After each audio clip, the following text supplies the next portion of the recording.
The city of Phoenix is going to court over medical marijuana, and today the city attorney filed an injunction against the Greenery.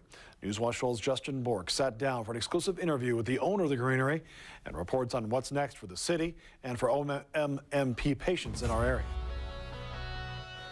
Well, for now, the Greenery is the only medical marijuana facility serving patients in Southern Oregon. That's despite being asked by the city to close voluntarily last week. Now it looks like they could join the growing list of facilities in the area to close their doors, and patients say that leaves them with few options.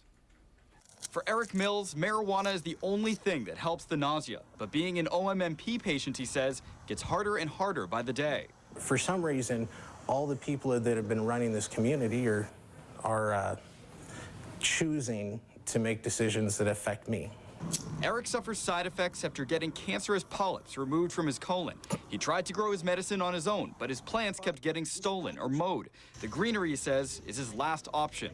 I am going to have to go up to Eugene now. If somebody was diabetic, they couldn't say, oh, well, your nearest insulin is up in Portland or your nearest insulin is up in Eugene, A 160-mile drive that could wait in a matter of days. That really is what we're dealing with, is people that don't want our kind in their town and in their county. But city leaders say the intention is to allow time for the public to vote on ordinances that would eventually let dispensaries legally operate. They say because the Greenery wouldn't close on their own during the moratorium, an injunction was their only choice. This isn't the most desirable way to go, but we kind of feel like it's the only avenue we have right now.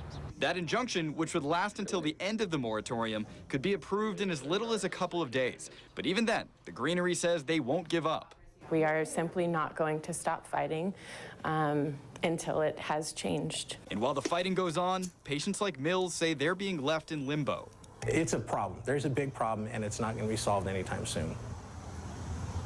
Now, the moratorium will last until next May, and assuming the temporary injunction is granted, it would continue until that time. Live in the newsroom, Justin Bork, Newswatch 12.